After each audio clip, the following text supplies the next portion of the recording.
자, 안녕하십니까. 5월달 또 5월달이 아니군요. 5월달부터 7월 초까지 아마 강의가 교과교육론 내용들을 좀 살펴보도록 하겠습니다. 다음 주하고 그 다음 주는 휴강을 좀 하도록 제가 피치 못할 아마 그 공고가 나갔을 걸로 알고 있는데 사정이 있어서 좀 그렇고 다음에 세 번째 좀 못한 건 보충을 좀 하도록 할게요. 다음에요. 하고 보충 자료라고 제가 드렸던 거 좀 볼까요? 좀 보도록 합시다. 시험 형식이란다. 형태가 좀 바뀌었죠, 그죠? 그 기입형 문제가 기입형하고 논술형 문제가 줄고 논술형이 한 문제로 줄었습니다. 배점은 동일하게 10점 적용하고 있는 거 보니까 그 쓰는 양은 기존 시험과 동일한 것 같습니다. 그러니까 논술 부담은 좀 줄어든 것으로 보여지는데 문제가 서술형이 문항수도 늘어나고 배점도 늘어났죠. 배점도 늘어나고 그래서 보니까 결국은 서술형에서 승부가 날 것 같은 느낌이 들던데 서술형은 사실상 이론에 대한 은밀한 이해를 묻는 문제들이기 때문에 준비를 잘 하시면 논술보다는 훨씬 쓰기가 쉽죠. 아무래도 논술보다는 훨씬 쓰기가 쉽습니다. 쓰기가 쉽기 때문에 무슨 논리적 글쓰기를 요구하는 것도 아니고 묻는 것에 대한 답답형의 대답만 기술하면 해결이 되기 때문에요. 때문에 어떤 의미에서는 시험 부담이 줄었다? 아니지, 준 건 아니고 어쨌든 우리 시험은 시험 형태 때문에 부담스러운 게 아니죠. 경쟁률 때문에 부담스러운 거지. 경쟁률 때문에 부담스러운 겁니다. 그죠?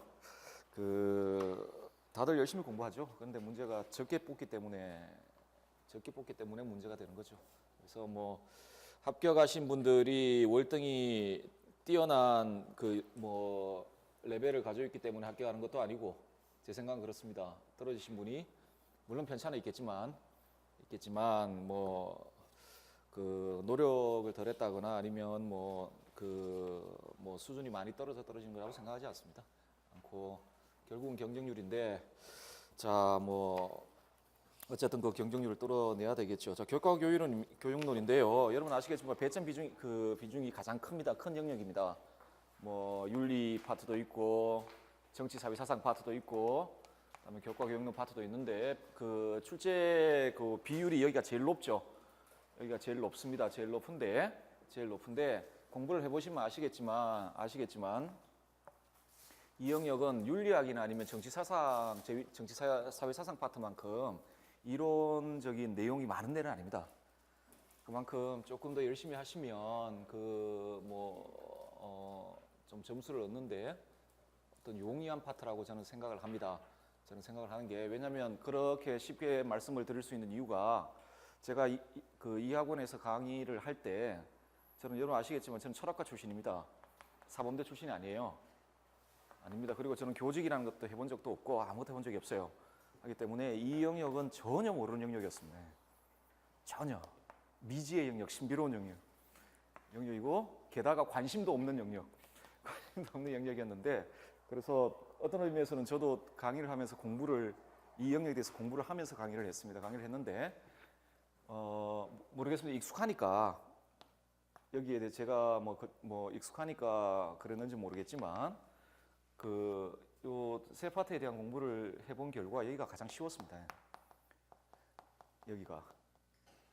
이 파트가 제가 서문대 출신도 아닌데도 이렇게 책 같은 거 쌓아놓고 이렇게 공부를 해보니까 저 파트가 그렇게 어렵게 느껴지지가 않았어요. 개인적으로는. 그러니까 오히려 철학과 출신이니까 이 영역은 대학교 1학년 들어갈 때부터 해서 공부를 했을 거 아닙니까? 했음에도 불구하고 이 파트가 그렇게 어렵게 느끼지 않았습니다. 그렇게 않았으니까 너무 상당수 분들은 제가 지금 수업을 듣고 있는 상당수 분들 사범대학을 나오고 윤리교육과를 나오신 분들일 테니까 이 파트에 대한 공부도 학부 때부터 상당히 잘 돼 있을 거라고 생각을 합니다. 그래서 윤리학이나 아니면 정치사회 사상 파트보다 접근하기가 용이할 거라고 생각을 하는데요. 어쨌든 간에 보충 자료를 보시면 교과교육론 평가 영역 및 기출 영역 되어 있습니다. 지금까지 기출되었던 것 다음에 예전 시험 기간에 공청회 자료라고 이야기되었던 어디 부분에서 출제하겠다라고 자료가 있었는데 그 자료를 좀 종합해 와서 종합해서 제가 뭐 만들어 봤는데 거의 대부분 이 영역 내에서 다 출제가 되었습니다. 다 출제되었기 때문에 적어도 뭐 여러분들 그 출제 영역이라고 되어 평가 영역이라고 되어 있는 부분이 있잖아요. 거기에 그 제시되어 있는 학자들이나 이론들에 대한 공부는 하고 시험에 들어가야 좀 뭐 시험에 대응이 되지 않을까 생각을 하고 있습니다. 그래서 뭐 옆에 그 기출 문제는 그 시험제도 바뀐 이유만 좀 그 제시를 했고요. 그래서 쭉쭉 보시면 아시겠지만 그 뭐 고루고루 이렇게 출제를 하고 있습니다.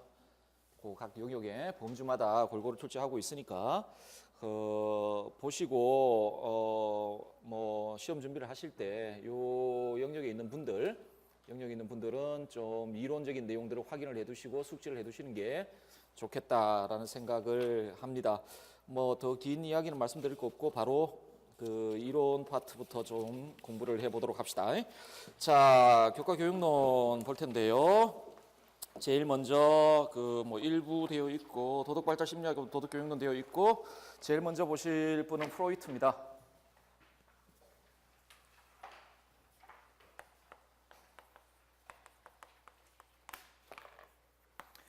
자, 프로이트가 되겠습니다. 뭐 그 정신분석학의 뭘까요? 창설자라 그래야 될까요? 자고 유태인이죠. 그래서 2차 대전 때 뭐 상당히 곤욕을 치렀던 분이고 그 독일에서 굉장히 곤욕을 치렀던 분이고 그 어떤 의미에서는 뭐 그 의사입니다. 이분은 의사고 원래는 집안에서 법대를 가기를 원했습니다. 그 유태인 집안은 애가 태어나고 그 애가 똑똑하면 대부분 그 법대를 보내려고 했어요. 유태인들은 뭐 아니면은 금융 뭐 장사꾼으로 키우든지 했을 텐데 그 대학 들어가서 그 의과대학 강의를 듣고 감동을 받아서 뭐 그쪽으로 전향했던 분인데 그 뭐 잘 아시겠지만 의사기 때문에 이분이 뭐 도덕에 대해서 그렇게 관심을 가졌다거나 그러진 않습니다. 그러니까 뭐 우리가 기본적으로 알고 있는 그 윤리 사상이나 좀 규범 윤리학자라든지 뭐 그런 분은 절대 아니고 또한 무슨 뭐 도덕 교육에 대해 그렇게 관심을 가졌던 분도 아닙니다. 관심을 가졌던 분도 아니고요.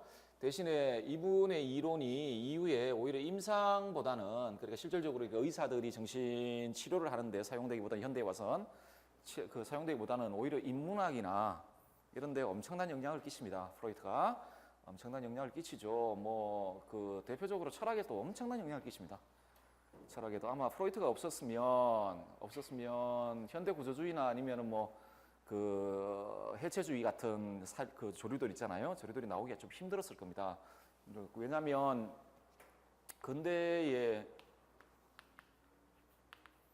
이런 데카르트 같은 사람들 있잖아요. 그 아주 이성 중심주의적이고 합리주의적인 이런 전통들이 있는데 이게 프로이트에 의해서 거의 완벽하게 파괴가 됩니다. 거의 완벽하게. 왜냐하면 그 소위 의식 철학 그리고 그 의식을 중심에 둔 철학들 있잖아요. 사상들이 거의 완벽하게 무너지죠. 왜냐하면 이 무의식의 존재가 드러나면서 우리 마음 자체가 우리 자신에게도 자명하지 않다는 게 드러나요. 데카르트 같은 사람들의 이론이 확립되기 위해서 데카르트는 아니면 그 경험론자도 마찬가지입니다. 로크도 마찬가지인데 데카르트도 그렇고 로크도 그렇고 공통점이 있습니다. 공통점이 뭐냐면 관념을 분석하는 겁니다. 관념의 기원이라든지 관념의 성격이라든지 그러니까 우리가 사유한다라고 했을 때 사유할 때 가지고 사용하는 그 개념 관념을 분석하고 그것의 기원을 드러내고 그래서 이를 통해 도대체 진리의 기반이 무엇인지 진리의 기초가 무엇인지를 확립하려고 했던 게 경험론자든 합리론자든 마찬가지고 그 중에서 중심이 되는 정신기관은 결국 이성이었고 그리고 이때 관념을 찾아 나가려고 그러니까 관념의 기원, 관념의 성격 이런 걸 밝히고자 했을 때 가장 중심이 되는 관념은 무엇이었냐면 결국은 모든 지식의 진리성을 입증해 줄 수 있는 가장 자명한 관념들 명백한 자명한 관념들이 뭘까 그리고 그것은 어떤 식으로 형성되는가가 문제였습니다. 그거는 합리론이든 경험론이든 마찬가지였거든요.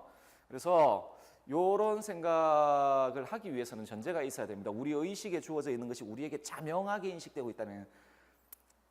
있고 의식되고 있다라는 게 전제가 되어야 되는데 이 프로이트가 등장하면서 우리 마음에서 생겨나는 사건들이 우리 의식 안에서 자명하지 않다라는 게 드는. 이렇게 되면 그 근대적인 사유 체계가 일순간에 파괴되는 그런 모습을 보여주거든요. 그래서 뭐 굉장히 그 이후에 인문학이나 이런 데 영향을 많이 줬습니다. 그래서 교육론에도 영향이 큰 것 같습니다. 그러니까 프로이트 자신이 교육학자라든지 뭐 도덕 교육론자든 절대 그렇지 않습니다. 프로이트에게 도덕은 일종의 병리적 현상입니다. 병리적 현상이기 때문에 소위 문명화된 도덕은 개인에게 있어서는 거의 뭐 치명적인 병이랄까요? 그 병을 안겨다 주는 원인이 되거든요. 뭐 그렇기 때문에 프로이트 자신이 무슨 그 도덕 교육론자는 절대로 아닙니다. 대신에 프로이트의 이론이 이후에 그 뭐 여러 인문학 영역도 그렇고 아마 교육론의 영역에서도 영향을 많이 주었기 때문에 아마 언급이 되고 있지 않나 생각을 하고 있고 있습니다.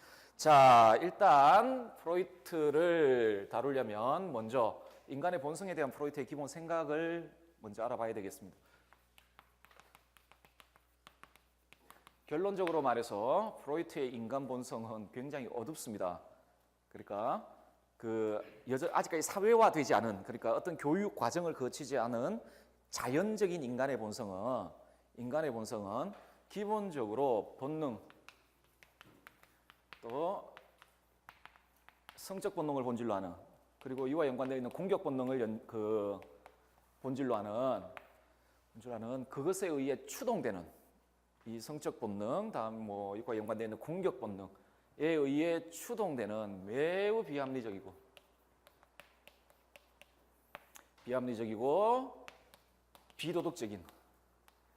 비도덕적인 그런 형태의 본성을 가지고 태어난다.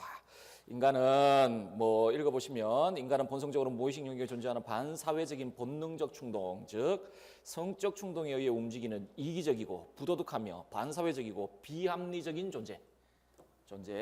이게 인간의 모습이다. 비합리적이고 부도덕하고 반사회적인 그런 성향, 그런 자연적 성향을 타고나는 게 인간이다. 자, 그리고 이런 성적 본능, 공격 본능, 아주 부도덕하고 매우 비합리적이고 그리고 반사회적인 이런 본능들 있잖아요. 이런 본능 나중에 무의식 보시면 아시겠지만 이런 본능에 의해 인간의 행위들이 대부분 추동된다는. 따라서 이게 인간 행위를 이끄는 그의 동기가 되고 인간 행위를 이끌어 나가는 동기가 되기 때문에 보통 우리가 근대에서 뭐 칸트 같은 사람들이 칭송했죠, 그죠? 자율적 인간이라든지. 칸트한테 자율적 인간은 어떤 인간입니까? 자기의 경향성 내지는 자연적 경향성을 초월해서 그걸 넘어서 보편적이고 필연적인 도덕 원리에 따라 자기 자신의 삶을 이끌어 나가는, 그리고 자기 자신이 도덕에 있어서 원인이 되는 원인으로서 주체가 되는 그런 게 참다운 인간의 모습이라고 생각했는데 프로이트의 관점에서 프로이트는 인간은 이런 존재이기 때문에 이와 같은 존재이기 때문에 그런 근대 칸트 같은 사람들이 이야기했던 자율적 존재라든지 자유의지라든지 이런 개념은 인간에게 통용될 수가 없다라고 봅니다. 자율성, 자유의지 뭐 이런 개념들 있죠. 그래서 자유의지, 자발성, 뭐 인간적인 책임감, 자기결정 이런 같은 개념들 있죠. 이 개념은 자연적 인간에게 적용될 수 없는 개념이다. 적용될 수 없는 개념이다. 인간에게 적용될 수 없는 개념이다. 자, 인간 본성과 관련해서는 굉장히 그 부정적인 관점을 가지고 있습니다. 물론 뭐 그 프로이트가 이런 말을 할 때 인간이 부정적인 본성을 가지고 이건 아마 그런 그 범주는 별로 의미가 없을 겁니다. 프로이트한테 이건 그냥 사실의 문제이기 때문에 사실 인간은 이렇다라고 이야기하고 있기 때문에요. 어쨌든 간에 도덕의 관점에서 봤을 때 인간 본성은 굉장히 부정적인 모습을 가지고 있다. 라는 게 프로이트의 근본 생각입니다. 이게 인간의 본성입니다. 인간의 본성이고요. 자, 그러면 인간이 가지고 있는 어떤 성향, 성격, 인성이 구체적으로 어떤 방식으로 구조화되어 있는지를 지금부터 좀 살펴봐야 될 텐데요. 이걸 살펴보기 전에 그러니까 인성이 어떤 방식으로 구조화되어 있는지 살펴보기 전에 먼저 정신이 어떤 방식으로 구조화되어 있는지 프로이트가 어떻게 인간 정신을 분석했는지 보도록 하겠습니다. 인간 정신은 크게 세 가지 요소로 구성되어 있다. 인간 정신은 크게 세 가지 요소로 구성되어 있다라고 봅니다. 두 번째 제목이 정신의 세 수준과 인성의 구성 요소라고 되어 있고, 첩보 2-1로 정신의 세 수준 되어 있을 겁니다. 의식, 전의식, 무의식. 무의식으로 구성되어 있습니다. 이건 삼각형으로 할까요? 이렇게 되어 있는데 이 측면이 의식입니다. 현재 여러분들이 사유하고 생각하고 느끼고 그리고 그것에 대해 여러분이 명확하게 자각하고 있는 정신의 부분. 그렇죠? 여러분들 지금 여러분의 의식 속에 무엇인가 계속 떠오르죠? 자의식을 동반해서 떠오르고 그것에 대해 생각할 수 있고 그것을 직접적으로 느낄 수 있고 자명하게 인식할 수 있고 그런 부분 있죠. 그런 부분을 의식이라고 부릅니다. 의식이라고 불러요. 자, 교재에 따라 보시면 의식은 그 순간 알아차릴 수 있는 사고, 감정, 행동 등의 의식적 경험을 점유하고 있는 정신의 영역, 이렇게 정의할 수가 있겠습니다. 자, 그러면 이게 의식이라면 전의식은 이거를 막이라고 생각해 보십시오. 막이라고 있는데 원래 인간이 그 세계와의 상호작용 속에 경험한 내용들이 이렇게 이 부분이 무의식은 좀 다시 설명드리고 경험한 내용들이 이렇게 무의식에 잠재가 됩니다. 물론 무의식 안에 선천적인 부분도 있습니다만은 무의식은 선천적인 부분과 후천적인 부분 모두를 이렇게 담고 있습니다. 아류아식처럼 담고 있는데 어쨌든 간에 담고 있습니다. 담고 있는데 원래 프로이트 영역을 나중 심리학 보시면 어떤 학파들 우리 기억은 우리가 그 세계와의 경험 속에서 그 세계와 상호작용하면서 경험했던 내용들은 모두 무의식에 잠재되지 잊혀지지 않는다라고 이야기를 합니다. 잊혀지지 않는다라고 이야기를 하는데요. 그래서 여기 다 잠재되어 있다고 이야기를 합니다. 어쨌든 요렇게 나눌 수 있겠습니다. 지금 무의식이 있고 의식이 있다라면 이렇게 나눠 봤을 때 그 의식의 지평에 가장 가까이 있는 부분입니다. 이게 평상시에는 의식되지 않다가 어떤 삶의 계기가 주어졌을 경우에 우리 의식으로 이렇게 올라오는 거, 기억의 형태로 올라오는 것 있죠. 기억의 형태로 이렇게 올라오는 거, 그걸 전의식이라고 부릅니다. 그래서 원래 영어로 아마 메모리가 있을 텐데 이걸 기억이라고 부르고 영어에도 그 단어가 있는지 모르겠지만 이런 동사가 하나 있습니다. 불어에 헐레베라는 동사가 있는데 요건 레베는 일어나다 이런 뜻입니다. 여러분 상기할 때 이렇게 기자가 일어날 기자 아닙니까? 그죠? 일어나다인데 다시 일어나다라고 이야기를 하죠. 그러니까 그 무의식에 잠재되었다가 어떤 삶의 계기에서 다시 의식으로 이렇게 일어나는 것, 그런 영역을 전의식이라고 부릅니다. 그걸 전의식이라고 부르죠. 그래서 전의식은 의식 밖에 있으나 쉽게 의식으로 들어갈 수 있는 기억을 포함하고 있는 정신의 영역이라고 부릅니다. 그래서 서양 애들은 적어도 요 두 단어를 구분해서 씁니다. 요거는 그냥 기억이에요. 그러니까 예를 들어 무의식에 잠재되어 있는데 아직 의식되지 않다. 의식이 않은 것이라고 이야기한다. 벌레베는 그것 중에 현재 내 의식이 이렇게 드러나는 걸 보통 조 단어로 쓰는데 어쨌든 간에 전의식은 요 무의식의 최표층에 있다가 삶의 어떤 계기 때문에 이렇게 의식으로 다시 등장하는 것, 그걸 전의식이라고 부르고 자, 무의식은 의식으로부터 벗어나 의식적 자각이 불가능한 영역이다라고 되어 있죠. 의식으로부터나 의식적 자각이 불가능한 영역이다라고 되어 있는데 이거는 인식이고 공시용수는 인식이고 모든 의식은 우리가 지금 현재 의식하고 있죠. 의식하고 있잖아요. 내가 지금 내 사고하고 있고 생각하고 있고 이런 것들에 대해 직접적으로 그리고 자명하게 우리가 파악하고 있는 것들 있잖아요. 의식하고 있는 것들은 언제나 자의식을 동반합니다. 자의식을. 그래서 여러분들이 여러분 머릿속에서 등장하고 있는 것들 이런 것들을 언명을 할 때는 주어를 빼고 있지만 언제나 내가 생각한다, 내가 느낀다, 내가 기억한다라고 말을 합니다. 말을 하는데 무의식은 결국 자의식이 동반되지 않습니다. 자의식이 동반되지 않는 상태에서 의식의 지평 속에 드러나지 않는 것, 의식의 지평으로. 그러니까 우리가 다시 한번 이야기하면 우리가 자명하게 그것을 인식할 수 없는 것들, 우리가 자명하게 그걸 인식할 수 없는 것들, 소위 의식으로부터 벗어나 의식적 자각이 불가능한 영역으로 인간의 정신 활동과 행동을 통제하고 이끌어 나가는 무의식적 동기적 요소들이 여기에 포함되어 있습니다. 자, 이 무의식의 특징은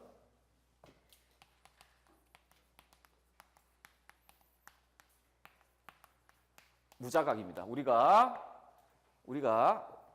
자명하고 분명하게 자각할 수가 없는 것, 자각할 수가 없고, 둘째 중요한 게 프로이트의 발견 중에 가장 중요한 건 뭐냐면 이 무의식과 관련해서 우리 행위를 통제하고 이끌어 나가는 동기적 요소가 여기에 있는 게 아니고 여기에 있는 게 아니라 여기에 있다는 무의식.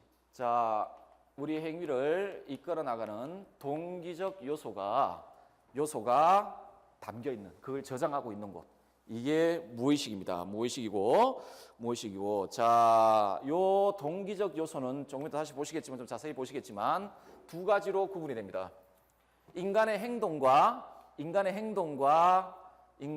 자기 자신의 행동을 통제하고 이끌어 나가는 동기적 요소가 무의식에 내재해 있어요.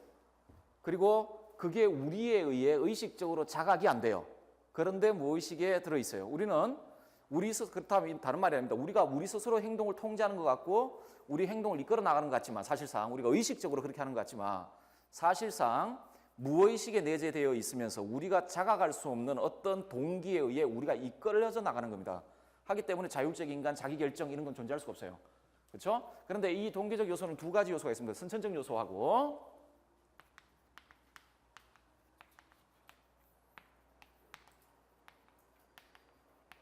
후천적 요소가 있는데요. 선천적인 요소와 후천적인 요소가 있는데, 선천적인 요소는 아까도 말씀드렸지만 모든 인간이 태어날 때부터 가지고 태어나는 그 어떤 성적 본능, 공격 본능 같은 거 있죠. 자, 그런 것들입니다. 그게 소위 나중에 아마 원자라고 이야기가 될 텐데, 그 원자 성적 충동을 본질로 이런 본능들 있잖아요. 이게 무의식에 선천적으로 담겨져 있고, 다음에 후천적인 게 있습니다. 후천적 요소가 있습니다. 후천적 요소. 그러니까 이후에 세계와의 상호작용 속에서 후천적으로 성립하고, 그 성립된 게 무의식에 잠재된 것이 하나 있거든요. 초자입니다. 초자도 무자의 무의식에 포함됩니다. 초자. 자, 요게 인간 행위를 이끌어 나가고 규제하는, 하지만 그럼에도 불구하고 개인이 우리가 현재 의식에서 드러나는 것, 여러 가지 것들, 자명하게 인식하는 것들과는 달리 의식적으로 자각이 불가능함에도 불구하고 인간의 행동을 규제하고 이끌어 나가는 무의식에 잠재되어 있는 동기적 요소입니다. 인간의 거의 대부분의 행동은 이것에 의해 이끌어져 나간다. 이것에 의해.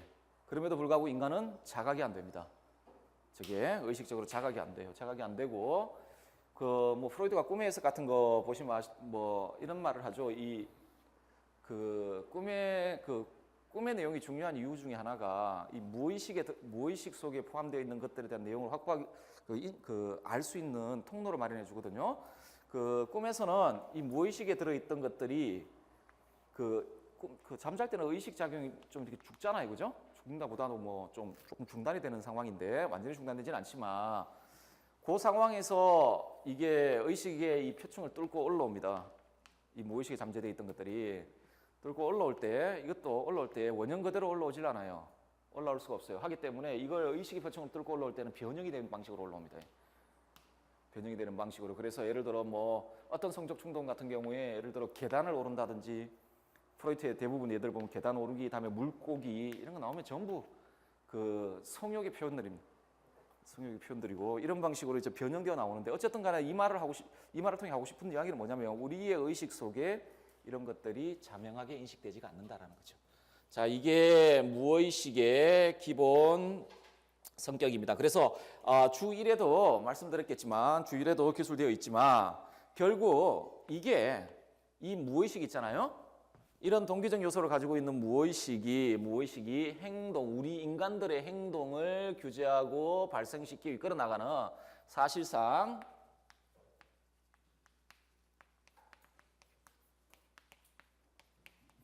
원동력입니다. 원동력이 무의식에 있지 의식에 있지 않다는, 무의식에 있지 의식에 있지 않습니다. 의식에 있지 않다라는 것. 자, 그래서 주 1 한번 읽어볼까요? 인간의 정신활동과 행동을 이야기하는 원동력은 의식이 아니라 무의식이다. 그것들은 근본적으로 선천적으로 혹은 어린 시절의 경험을 통해 무의식에 내재하는 동기나 목표에 의해 결정된 것이다. 그러므로 인간 정신활동이나 심리현상, 행동들 중에서 원인 없이 우연히 일어나는 것은 있을 수가 없다. 따라서 자유의지, 그러니까 뭐 스스로 자기 스스로 원인이 되는 그런 자유의지라든지 자율성 개념이라든지 이런 건 있을 수가 없죠. 그리고 아까도 제가 말씀드렸지만 왜 근대성을 전복시켰다는지 이해되시겠죠. 근대는 전부 의식의 사상이고 의식 뭐 철학이라고 하면 의식 철학입니다. 의식을 중심을 두고 그 의식이 그 인간을 이끌어 나간다. 쉽게 말해서 이끌어 나간다라고 생각을 했습니다. 대표적인 게 칸트입니다. 칸트인데 프로이트는 아니다. 의식은 아무 역할도 못합니다. 인간에게 궁극적으로 인간 행동을 이끌어 나가는 그 동기를 부여하는 것은 무의식이지 의식이 아니다라는 게 이분의 생각입니다. 자, 정신을 구성하는 세 영역, 세 수준을 이런 식으로 바라보고 있습니다. 그리고 이것과 연관지어 이제 인성의 요소에 대해 프로이트가 이야기를 하는데 인성은 어떤 방식으로 구성되어 있는지 지금부터 살펴보도록 하겠습니다. 예전 기출 문제 보면 인성 관련해 가지고 한번 뭐 출제된 적도 있고 하고 있으면 뭐 가장 중요한 부분이기도 합니다만은, 자, 프로이트에게 있어서 인성은 크게 그 정신과 마찬가지로 크게 세 요소로 구성되어 있습니다. 물론 인간이 태어날 때부터 이 세 요소를 다 가지고 태어나는 게 아닙니다. 아니고 그 중에 먼저 하나가 선천적으로 있고 나중에 그것으로부터 다른 것들이 분화되어 나오는 방식으로 구성이 됩니다. 구성이 되거든요. 자, 인성의 요소, 구성 요소라고 되어 있네요.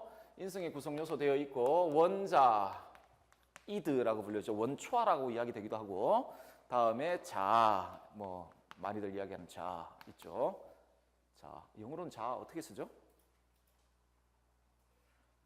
자를 어떻게 쓰죠? 영어로? 뭐 myself 이렇게 씁니까? 아니면 대문자 I 이렇게 쓰나요? 대문자 I로 이렇게 쓰나? 모르겠는데. 자, 어쨌든 간에 자, 다음에 초자 이런 식으로 구성되어 있습니다. 원자 내지는 원초와 자, 초자로 구성되어 있고요. 구성되어 있고. 자, 인간에게 선천적인 거, 이 인성의 세 요소 중에 인간의 인성을 구성하는 세 요소 중에 인간에게 선천적인 건 원자입니다. 그러니까 우리가 태어날 때부터 가지고 있는 것은 원자만, 그리고 우리 인성을 구성하는, 태어날 때부터 딱 태어나는 순간 우리 인성을 구성하는 유일한 요소는 원자입니다. 원자거든요. 자, 그래서 먼저 원자의 특징부터 좀 살펴보도록 할 텐데, 자, 일단 정의를 한번 봅시다. 첫 번째 줄. 첫째, 원자란 무의식에 자리하는 생득적, 본능적, 원초적 욕구와 충동의 총체.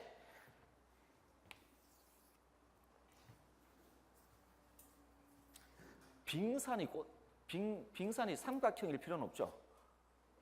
그렇죠? 빙산이 삼각형일 필요는 없는데, 그리고 삼각형인 빙산은 거의 없을 겁니다. 그렇죠? 근데 뭐 보기 좋게 하기 위해서 자, 의식, 전의식, 표층, 무의식의 표층에 붙어 있는 전의식, 다음에 무의식인데, 자, 인간이 딱 태어나면 태어난 신생아가 가지고 있는 인성의 유일한 요소는 원자입니다. 원자고 그 원자는 요 무의식 안에 포함됩니다. 무의식 안에 담겨 있는데 그러면 여기에 원자인데, 아까 무의식의 인간 행위를 이끄는 두 가지 동기적 요소가 있다 그랬죠. 그 중에 하나가 뭐죠? 본능, 성적 충동 같은 본능 있죠. 자, 그런 욕구와 본능의 총체, 그걸 생득적이고 본능적이고 원초적인 욕구와 충동의 총체, 욕구, 충동의, 물론 본능적입니다. 충동의 총체. 요걸 원자라 부른다. 원자라 부른다. 자, 총체로서 내외적 자극으로 인해 발생하는 긴장의 해소와 욕구의 즉각적인 충족을 활동 목표로 삼는 인성의 한 요소라고 되어 있죠. 자, 이런 욕구와 충동의 총체이기 때문에 인간이 태어나자마자 세계와 상호작용 속에서, 그래서 뭐 다르게 하면 이 친구는 활동을 할 거 아니에요? 활동을 하는데 이 활동의 유일한 목표가 이걸 충족시키는 겁니다. 활동에, 그러니까 성적 충동들을 충족시키는 것. 성적 충동 충족시키는 것. 물론 그 연령대마다 그 리비도 에너지, 성적 에너지가 발산되는 지대는 다 따로 있지만, 신체상 지대는 다 따로 있지만, 어쨌든 간에 크게 이야기해서 뭐 구강기 때는 입이고 뭐 있잖아요. 그죠? 크게 이야기해서 이 원자의 유일한 활동 목표는 저런 욕구와 충동을 충족시키는 겁니다. 그런데 세계와 상호작용 과정에서 이게 충족이 안 되면 우리 내부에서 긴장이 발생할 거 아닙니까? 그런 긴장들을 즉시 해소시키는 방식으로 자신이 가지고 있는 욕구와 충동을 즉각적으로 해소시키려는 것을 유일한 활동 목표로 삼는 모습이군요. 자, 따라서 그게 활동 목표예요. 원자의 활동 목표는 욕구의 충족입니다. 즉각적인 충족. 그것도 이렇게 이성을 가진 존재자들은 어떤 욕구가 생겼을 때 그걸 미루기도 하고 아니면 더 큰 어떤 어떤 욕구 충족을 위해 그걸 제거하기도 하고 하잖아요. 그런데 얘는 비합리적 요소입니다. 얘는 사유를 못해요. 사유를 못하기 때문에 이 친구 같은 경우에는 생겨난 욕구를 지연시키거나 미루질 않아요. 생겨난 욕구들 아니면은 원래 가지고 있는 그 충동들 있잖아요. 그 충동들이 생겨났을 때 그걸 즉각적으로 해소하려고 합니다. 즉각적으로. 이건 그 비합리적인 요소예요. 인성을 구성하는. 자, 이게 그것도 아주 즉각적인 그 해소, 그 만족 추구합니다. 따라서 이 친구가 요 원자의 활동 원리가 있습니다. 이런 목표를 활동 목표로 잡고 있는 원자가 자신의 원리로 삼고 있는 그 활동 원리가 있어요. 원자가 활동하는 원리, 그 원리의 명칭을 쾌락 원리라고 부릅니다. 쾌락 원리. 쾌락 원리라고 부릅니다. 아마 그 다음 줄에 있을 때 둘째, 원자는 본능적인 욕구와 충족의 즉각적인 충족을 추구하는, 자, 이게 유일한 방식입니다. 그죠? 쾌락 원리에 따라 활동한다. 따라서 원자의 활동은 현실 세계에 대한 합리적 고려나 도덕적 고려를 동반하지 않습니다. 이거는 인성의 비합리적이고 비도덕적인 요소입니다. 인성의 비합리적이고 비도덕적인 요소. 자, 우리 이렇게 인성이 있다라면 이제 원자가 있을 텐데 이게 태어난 인간에게 있어서는 유일하게 가지고 있는 인성의 요소입니다. 이 선천적인 요소이고 또한 이건 사유하지 못합니다. 비합리적이고 비도덕적인 요소. 그래서 자연적 인간의 성향, 인간의 본성에 대한 프로이트의 입장은 아까 살펴봤던 그런 입장이 도출될 수밖에 없습니다. 자, 이런 게 원자다. 자, 이 원자로부터 일정 인간이 발달하는 과정에 자아가 나타납니다. 그래서 인간의 자아는 원래 인간이 태어나자마자 가지고 있는 요소가 아닙니다. 인성 요소. 이게 원자가 있다가 어떤 관계하에서 자아가 그 원자로부터 분화되어 나오는 과정을 겪습니다. 그래서 자아는 후천적인 겁니다. 자, 두 번째 요소로 우리 자아를 한번 봅시다. 자아가 있는데 학대받는 어머니입니다. 자아는. 얘는 언제나 프로이트의 관점에 의하면 자아는 언제나 고통 속에 있어요.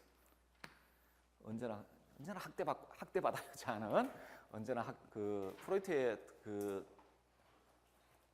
심리성적 발달 과정에서 등장하는 개념 중에 제가 가장 좋아하는 개념 중에, 좋아하는 게 아니라 좀 이렇게 찌릿한 개념, 개념 중에 하나가 그 학대받는 어머니. 학대받는 어머니라는 개념이 있습니다. 있는데 어쨌든 간에 뭐 그렇습니다만 어쨌든 이 자아는 그 프로이트의 관점에서 이건 학대 속에 놓여 있습니다. 학대 속에 놓여 있고 프로이트가 그래서 이야기합니다. 인간은 전부 사디스트다. 그리고 사디스트는 누굴 때릴 거 아니에요? 근데 맨날 맞고 다니는 친구입니다. 맨날 맞고 다니는 친구가 자아인데, 자, 이 자아는 여러분들 여담으로 하나 말씀드리자면 근대 사상의 특징 중에 하나가 의식 철학이라고, 만약 뭐 철학이라면 철학이라 그랬잖아요. 이건 다른 말로 자아 철학입니다. 자아 중심 철학이에요. 자아를 중심에 두고 사유하는 겁니다. 그러니까 자아 중심 철학인데, 그래서 이 자아가 무엇이냐에 대한 근대 사상가들을 보시면 휴미든 그렇고 데카르트든 이 자아가 무엇인지에 대한 논의들은 필수적으로 요 논의에 개입을 합니다. 모든 거의 대부분 학자들이. 그래서 뭐 휴մ 같은 경우는 그냥 관념의 다발이죠.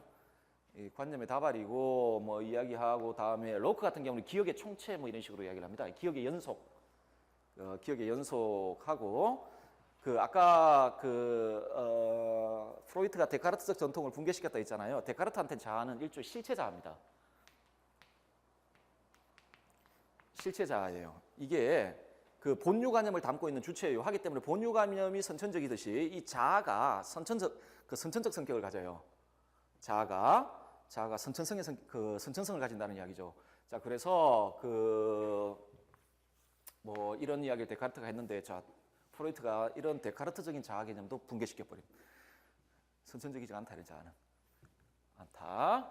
붕괴시키는데요. 자, 어떤 방식으로 이야기를 하는지 한번 봅시다. 자아에 대한. 첫째, 자아는 물리적, 사회적 환경의 특성에 대한 명확한 의식적 자각을 통해 환경이 부과하는 기회와 제한 내에서 원자의 요구를 만족시키는 현실적 방법을 제공하는 인성의 한 요소. 자, 인간이 일정 정도의 발달 과정을 거치면서 그 중간에 등장하는 게 자아입니다.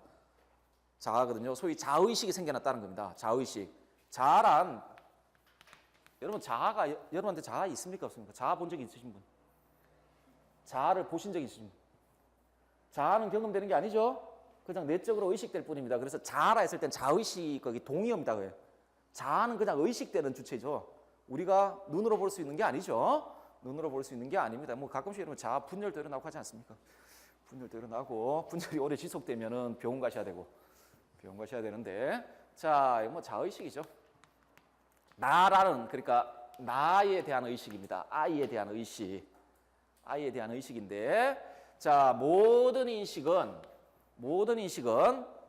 요걸 동반하지 않으면, 그러니까 자의식을 동반하지 않으면 인식이 안 됩니다.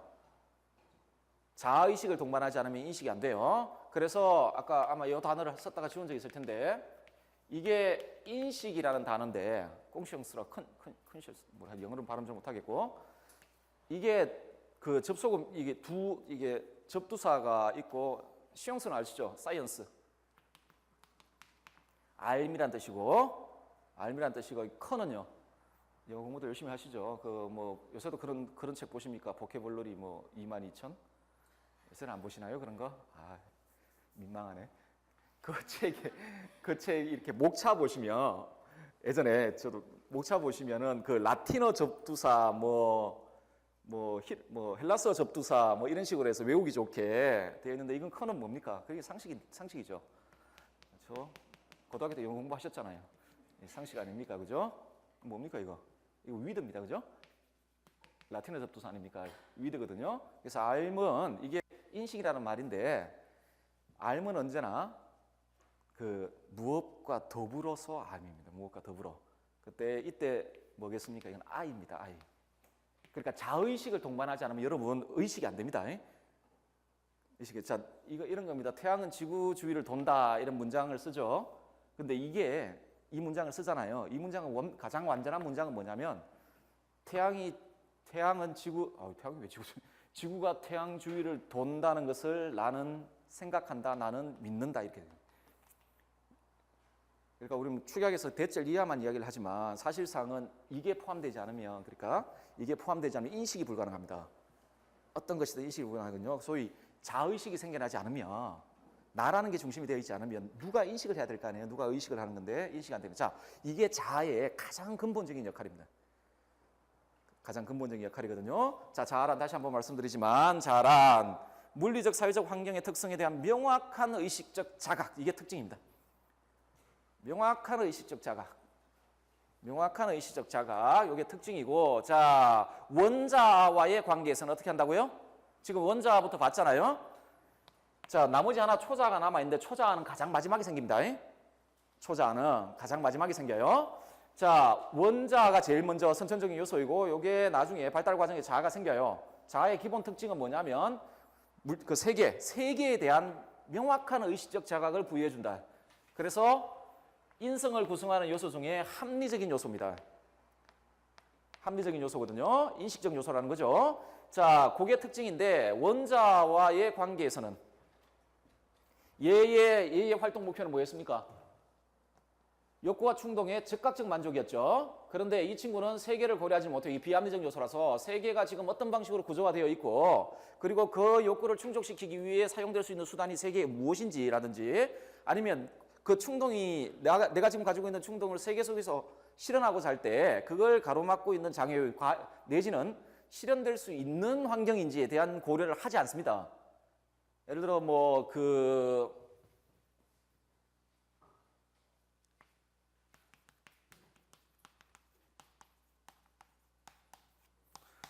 여러분들 다 아버지 사랑하셨고 어머니 사랑하셨잖아요.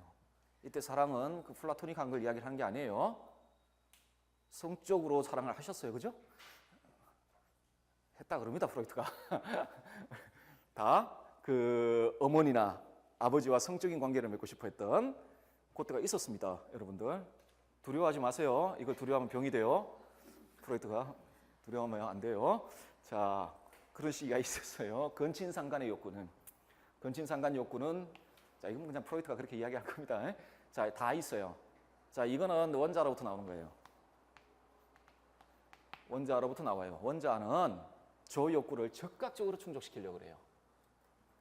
저 욕구를 충족시키려고 그래요. 근데 환경이 용서합니까? 하지 않습니까? 하지 않죠. 근데 원자는 그 환경을 고려를 하지 않아요. 그리고 고려할 수 있는 능력도 없어요. 왜? 이성적인 성격을 가지고 있지 않아요. 그러니까 인식할 수 있는 성격을 가지고 있지 않단 말이에요. 인식은 아까 뭐라 그랬습니까? 자의식을 동반해야 돼요. 자의식이 동반되지 않으면 인식이 안 됩니다. 인식이 안 돼요.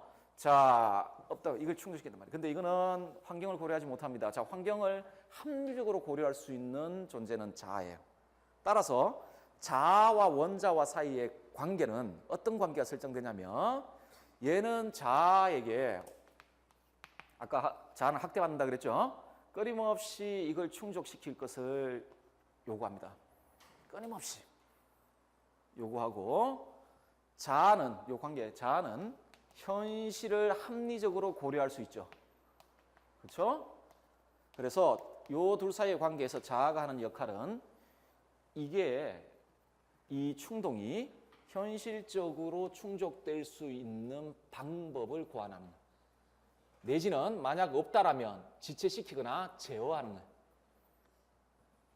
그러나 제어하는 그게 그 자아의 역할이 되겠습니다. 그래서 다시 한번 읽어보면 자아는 물리적 사회적 환경의 특성에 대한 명확한 의식적 자각을 통해 환경이 부과하는 기회와 제한 내에서의 원자의 요구를 만족시키는 현실적 방법을 제공한다.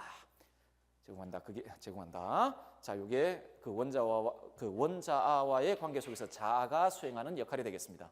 그래서 항상 괴롭죠. 자아는.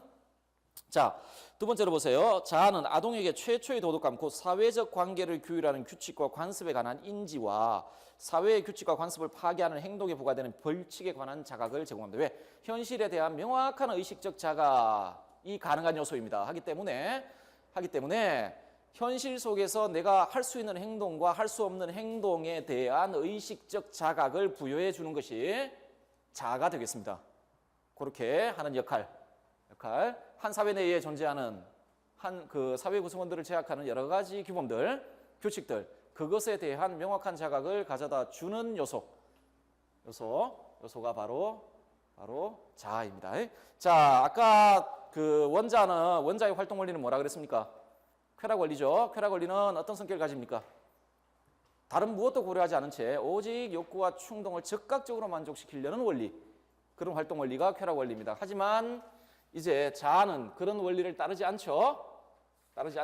자아의 세 번째 특징은 쾌락 원리가 아니라 소위 현실 원리에 따라 활동한다. 현실 원리에 따라 활동한다. 자, 현실 원리가 뭘까 봅시다. 자아는 발생한 욕구를 만족시키는 실제 대상이 나타날 때까지 원자로부터 나오는 본능적 원초적 에너지의 방출을 지연시키는 것을 목적으로 하는 현실 원리에 따라 활동한다. 현실 원리에 따라 활동한다. 자, 요 점이 원자와 자아의 근본 차이점이 되겠습니다. 근본 차이점이 될 거고요. 자, 이게 자아라면 이제 인성의 나머지 요소입니다. 초자인데 아마 도덕 교육론과 관련해선 도덕 교육을 직업으로 직업이죠. 직업으로 삼고 있는 여러분들한테 가장 중요한 인성의 한 요소가 될 거라고 생각을 하는데 프로이트의 관점에서 보면 초자입니다. 자, 자아를 학대하는 또 한 요소입니다. 자아를 학대하는 또 하나의 요소인데요. 자, 이 초자에 대한 이야기를 좀 해보도록 합시다. 초자는 첫째, 무의식 속에 작동하는 인성의 도덕적 부분. 이 삼각형을 자꾸 지우면 안 되겠구나. 자, 이거 의식. 자아는 여기에 있습니다. 자아가 무의식이 있을 수 없어요. 의식인데 자아는 여기에 포함되고 여기에 원자가 여기에 포함된다 그랬죠. 초자도 여기에 들어갑니다.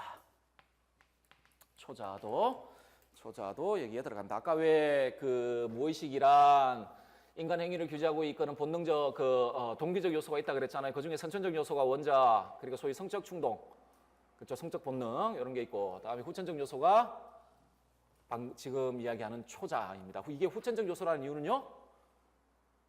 원자를 선천적으로 가지고 난 인간은 개인이 일정 정도의 발달 과정을 거치면서 후천적으로 형성되어 무의식에 잠재된다는 이야기죠. 자, 초자는 무의식 속에 작동하는 인성인데 요거는 인성의 비합리적이고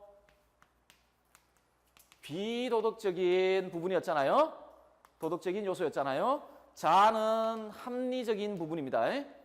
세계에 대해 명확하게 합리적으로 이해하고 자각할 수 있는 합리적인 부분이라면 이성 기능이라든지 이런 것들이 여기에 다 포함되겠죠. 우리가 보통 의식 기능이라고 이야기하는 것들, 의식 이성만 있는 건 절대 아닙니다. 그러니까 우리가 수행하는 현실 속에서, 그러니까 현재 의식 속에서 수행하고 있는 여러 가지 기능들과 그것의 산물들이 여기에 포함될 것이고, 이성부터 시작해서, 그래서 보통 이성적인 부분이라 그러면 여기에만 포함되겠죠. 자, 되고 소위 인지적인 작용을 수행하는 부분입니다. 여기는 이건 그냥 충동이고, 그냥 그 종의 감정, 정서죠. 충동이고 이런 것들이고, 자, 초자는 도덕적인 부분입니다. 인성을 구성하는 도덕적인 부분이 되겠습니다. 자, 이게 왜 도덕적인 부분인지 보도록 할게요. 부분으로서 도덕적 명령을 분출하는 동기 혹은 기제 이렇게 되어 있네요. 다시 한번 보시면 이제 이렇게 보여요. 자, 원자, 초자가 되어 있고 얘는 동네북이고 얘는 동네북이에요. 그리고 자는 이쪽으로부터는 이런 요구를 받고 있고, 충동을 충족시켜라. 내가 가지고 욕구 충동 이런 거 충족시켜라는 요구를 받고 있고, 이쪽으로부터는 도덕적 요구를 받고 있습니다. 이렇게 도덕적인 욕구, 그러니까 도덕적 명령 이런 걸 받고 있습니다. 자, 물론 중요한 이야기는 아닌데 프로이트의 기본 관점은 뭐냐면 자아는 이 둘 사이로부터 벗어날 수가 없다는 겁니다. 그러니까 무슨 말이냐면 얘도 힘이 있고 얘도 힘이 있을 거 아니에요. 이 힘이 있는데 자아는 이 둘의 힘을 능가할 수 없어요. 프로이트의 관점에 절대로 능가할 수 없어요. 나중에 에릭슨 보면 아실 텐데 에릭슨은 자아의 힘이라는 걸 강조합니다. 해서 그 자아가 자아는 힘이 있고, 간단하게 이야기하면 자아는 힘이 있고 그 힘을 통해 인간은 스스로 자기 자신을 어떤 방식으로 이끌어 나간다라는 게 에릭슨의 기본 생각인데, 프로이트는 기본적으로 이 자아가 이 사이에 끼어 있고 이 자아의 힘은 이 둘의 힘을 능가할 수 없다고 봐요. 이 둘의 힘을 기본적으로, 그게 기본적인 프로이트의 기본 생각입니다. 능가할 수가 없어요. 능가할 수가 없거든요. 자, 어쨌든 간에 이렇게 구성되어 있습니다. 이렇게 이건 도덕적인 부분으로 자에게 도덕적 명령을 분출해야 됩니다. 자, 초자 둘째 초자는 우선 부모 그리고 이후 권위 있는 성인에 의해 아동에 부과된 사회적 가치, 억제적, 구속적, 금지적 기준이 내면화된 것으로 자, 이상과 양심이라는 두 개의 하위 체계로 구성된다라고 되어 있죠. 자, 초자가 지금 초자의 형성 방식과 관련해서 이야기를 하는 거고요. 이게 어떤 방식으로 형성되느냐? 원래부터 우리가 가지고 있는 게 아니고 후천적으로 생겨난 것인데 가장 중요하게는 부모와의 관계, 부모와의 상호작용을 통해 부모가 가지고 있는 어떤 허용과 금지의 기준, 소위 도덕체계죠. 근데 사실상 이거는 그 사회의 도덕체계예요. 그 사회의 도덕체계가 인성 속에 내면화되어 통합된 겁니다. 거기 뭐 부모 그리고 권위 있는 성인이 아동에 부과되면 사회적 가치, 억지적, 구조적, 금지적 기준 뭐 이런 거 돼 있죠. 크게 이야기해서 그 사회의 체계가 이 인성 속에 수용되어서 이 인성에서 수용되어서 인성에 내면화되어 인성 안에 통합된 것. 이게 초자입니다. 초자. 자, 뭐 다시 말씀드리자면 자, 초자란 부모와의 관계에서 그 발달 과정 과정에서 부모와 이렇게 관계하잖아요. 특히 부모와의 관계 속에서 그 부모가 가지고 있는 도덕 체계, 사실상 사회의 도덕 체계, 그 체계가 내면화되어 인성 속에 통합된 것. 그리고 어디에 존재하죠? 의식에 존재하는 게 아니고 어디요? 무의식에 존재하는. 자, 그걸 초자라 하는데 이렇게 통합되게 되면 요 통합된 게 초자인데 여기 초자인데 내면화되어 통합된 게 초자인데 이 초자는 크게 두 가지로 구성된다. 양심과 자아 이상으로 구성된다.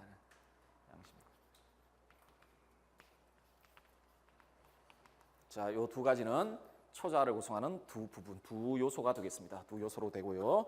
요 양심과 자아 이상은 조금 있다가 다시 한번 그 성격에 대해서 말씀드리고, 세 번째로 초자는 다음과 같이 상호 관련된 세 가지 기능을 수행한다. 자, 요거는 요것과 관련되어 있습니다. 어떻게? 요 지금 인성은 지금 이제 초자까지 형성이 되면 인성은 이제 세 요소로 구성되게 됩니다. 원자, 자아, 초자로 구성되는데, 자, 초자가 요 두 요소와 관련해서 어떤 기능을 수행하느냐면, 첫째, 초자는 사회적으로 비난받을 만한 원자의 충동을 완벽하게 제지하고자 하는 기능을 합니다. 기능을 해요. 그러니까 자아가 얼마나 힘든 상황에 놓여 있는지 아시겠죠? 자아가 있고 실제로 여기 자아는 의식의 영역에 속하지만 이 무의식 영역 안에서 인심도심 그 뇌자송설은요 의식 안에서 일어나는 겁니다. 의식 안에서 일어나는데 뇌자송이 무의식에서 일어나면 더욱더 괴로워지죠, 이거. 그렇죠? 무의식 안에는 지금 초자까지 형성되면 원자가 있고 초자가 있는데 얘들은 그 화해나 조화가 불가능해요. 화해와 조화가 불가능합니다. 이게 사실상 화해와 조화를 시켜내는 기제는 자아입니다. 자아가 시켜내야 되는데 에릭슨과 프로이트의 가장 큰 특징 아까 설명했죠. 자아가 완벽하게 그걸 수행할 수 없어요. 프로이트는 그렇게 생각을 해요. 근데 에릭슨의 아이디어는 에릭슨 스스로 나중에 보시면 에릭슨 스스로도 나는 프로이트가 했던 말 이상을 하지 않았다고 에릭슨이 이야기를 하는데 사실상 프로이트한테도 그런 아이디어는 있어요. 이 자아가 이걸 조절을 해내야 도덕적인 행동을 할 수 있다고 생각하는 게 있으니까. 그런데 프로이트가 그런 관점에서 프로이트가 자아의 힘을 강조하고 그러진 않았습니다. 절대로 그러진 않았거든요. 왜냐하면 자아는 이 힘을 압도할 수가 없어요.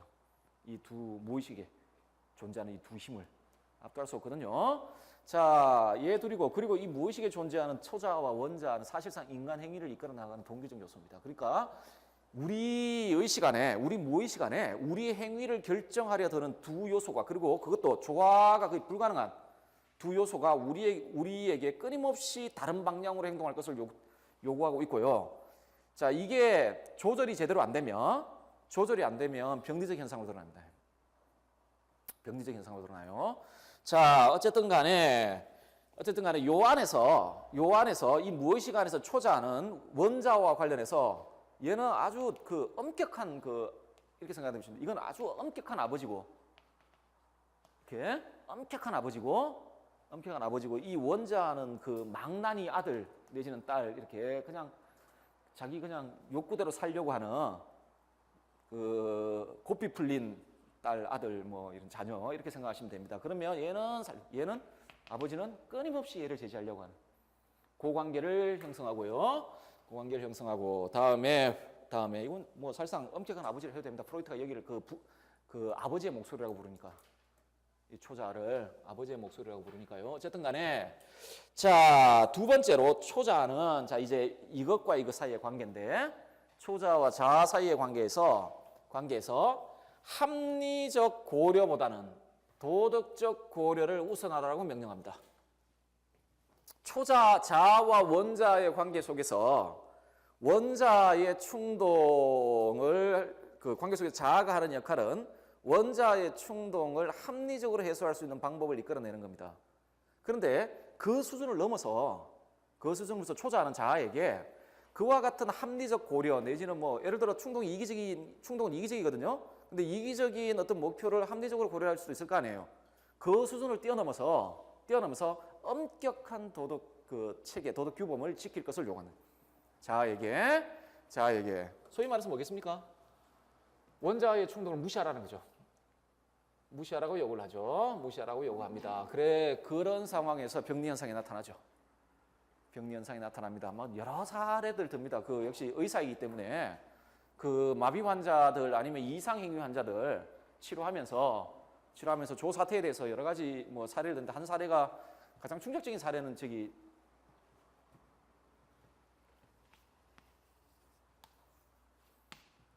테이블이 있고 남편의 서재인데 테이블이 있고 예전에는 다 잉크 찍어서 이렇게 썼지 않습니까? 그 위에 붉은 잉크가 있고 이 옆방은 부인 방입니다. 부인 방이거든요. 이 부인이 갑자기 멀쩡하게 살다가 생활하다가 갑자기 일어나서 이 방으로 들어가서 잉크를 테이블 위에 쏟아버려요. 근데 자기 자신이 왜 그렇게 하는지 알지를 못해요. 왜 내가 갑자기 욱 해가지고 가서 잉크를 확 쏟아버려요. 쏟아버리고 자기 방으로 돌아옵니다. 돌아버리고 하거든요. 이 환자 사례가 나옵니다. 이 환자 사례가 나오는데 프로이트에 보면 이 환자 사례가 뭐냐면 그 결혼을 하고 첫날 밤에 그 상당히 그 당시만 해도 유럽은 보수적이니까 첫날 밤에 이제 첫날 밤을 치러야 되는데 남편 되시는 분이 남자 되시는 분 성불구예요. 그런데 그거는 남자 사회들한테 수치 아닙니까? 수치고 그 부르주아 가정에서 그 당시에 부르주아 가정에서는 이 첫날 밤을 치르고 나면 침대 시트에 흔적이 남아 있어야 돼요. 부인이 처녀였다. 흔적이 남아 있어야 됩니다. 만약에 그게 남아 있지 않으면 하인들을 통해 퍼져요. 그 여자 정숙하지 못한 여자였어요. 이렇게 쫙 퍼집니다. 그러면 굉장히 좋지 않은 그러니까 그 동네 상류층 모임에서 굉장히 좋지 않은 평판을 얻게 되겠죠. 그래서 어떻게 했냐면 그 침대 시트에다 붉은 잉크를 풀었어요. 나중에 이렇게 뭐 프로이트의 방식으로 이렇게 해보니까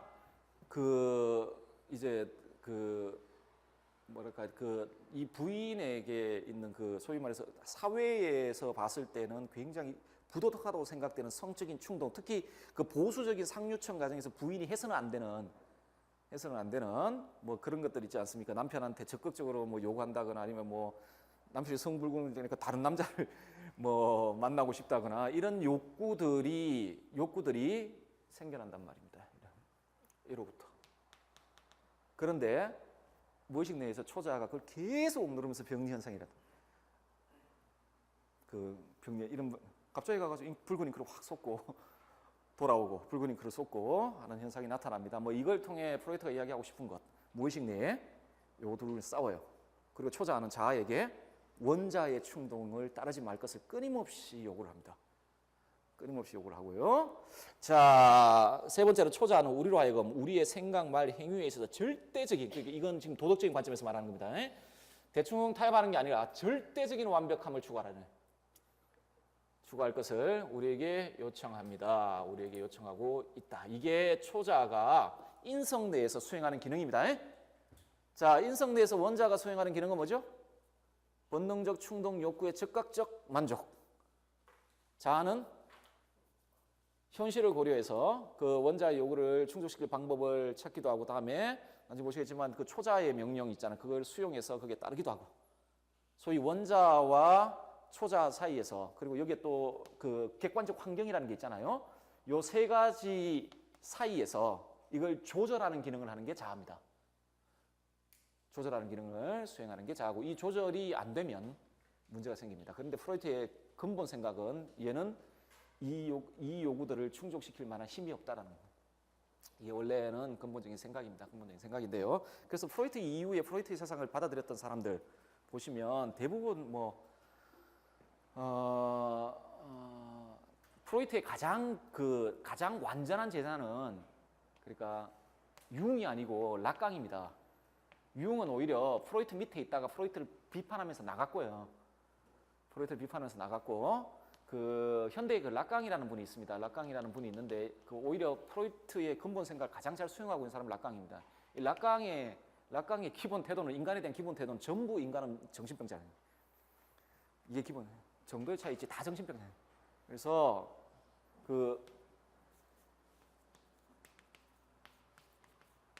이 구분 있잖아요. 이 구분은 아무 의미가 없다. 이거 푸크한테도 아마 보일 겁니다. 정상 비정상 개념은 아무 의미가, 이건 프로이트의 영향입니다. 프로이트의 영향이군요. 프로이트도 모든 인간은 사디스트랑 맺어 있어. 그렇죠? 그리고 모든 인간은 자아가 이걸 억누를 수 있는 힘이 없어요. 없기 때문에 정도의 차이가 있지만 거의 대부분 정신병적인 요소를 가지고 있어요. 이게 완벽하게 조절을 내지 못하거든요. 근데 에릭슨은 다르게 생각합니다. 좀 다시 보시면 아시겠지만, 자, 조금 쉬었다가 나머지 봅시다.